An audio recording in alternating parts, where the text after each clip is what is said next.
Mussolini's first big mistake.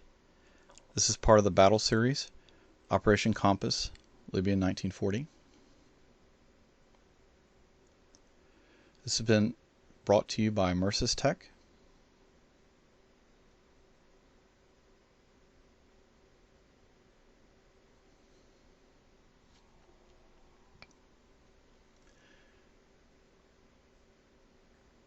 Italy declared war on Britain and France on June 10, 1940. Mussolini decided that he needed a few thousand dead so that he could sit at the conference table as one who has fought. General Graziani was also called Lucky Graziani. He was a butcher of Senussi Arabs during a rebellion in the 1930s. General Wavell was the perfect man for the job, but he had to worry about Churchill's constant meddling and also losing troops to the British fight in Greece. The Italians had many more men and much more equipment than the British in the desert, but the quality was just not there. The British always had superb quality in everything they had, especially in 1940, and especially compared to the Italians. As you can see, there's the manpower is 4-1 against the British. So everything looks like the Italians should attack, like they have the upper hand on everything.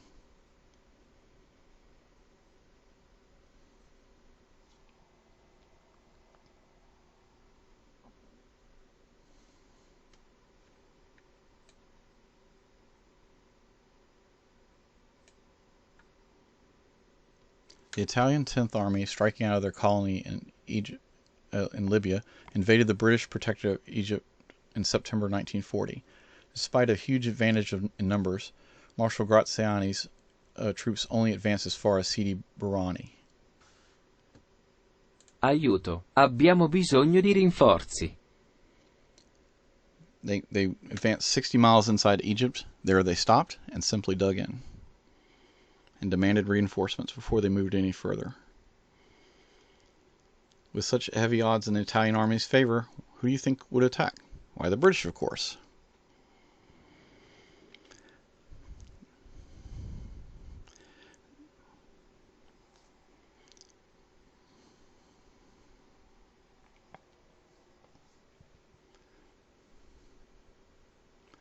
The British went through the Italians like a hot knife through butter.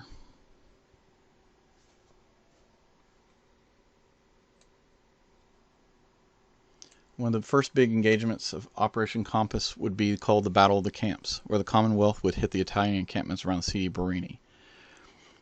What started out as a 5-day raid eventually ended up being a 2-month attack, and they called it Operation Compass. The Italians kept giving up, and the British kept going. Their luck just kept up with them. Eventually, the British equipment and the troops were worn out at the end of it. It was an unqualified success. O'Connor's troops were reporting POWs taken in acres. We have 5 acres of officers and 200 acres of other ranks, he would say. If you like this, please hit the subscribe button. This is EmersusTech. So why were the British successful against such odds? There are many factors. The first and foremost was the Matilda. It could withstand all known anti-tank guns of 1940. Its frontal armor was 78 millimeters thick. However, it only had a top speed of 15 miles an hour, and it mounted a 2-pounder gun, which is quite weak. But it could handle anything the Italians had.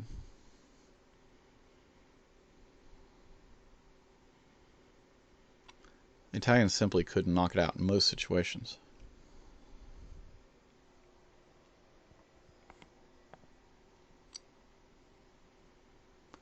British training and morale was high.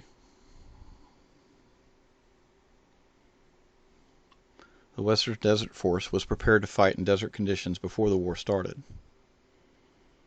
They had all the gear and everything they needed.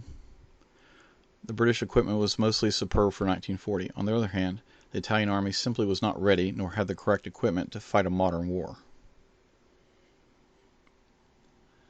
Italian numerical strength is misleading. For example, the Italians had more aircraft but few spare parts, so when the aircraft needed maintenance, it was simply abandoned.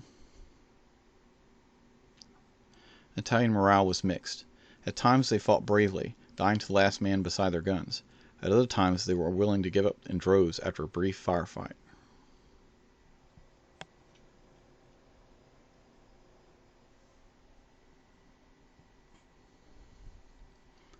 Here are some of the Italian POWs after Sidi Barani.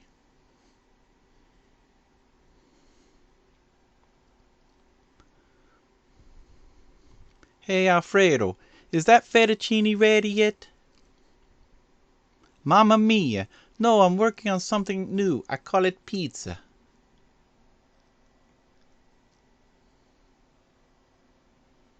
This is what victory looks like. In fact, Operation Compass was so successful that the Germans reacted by sending an insubordinate general. There's the man himself, General Erwin Rommel.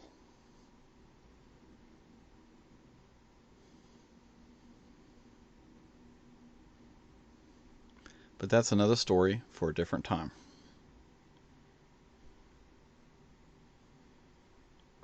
Here are my citations. If you like, please hit subscribe and share. This has been EmersusTech.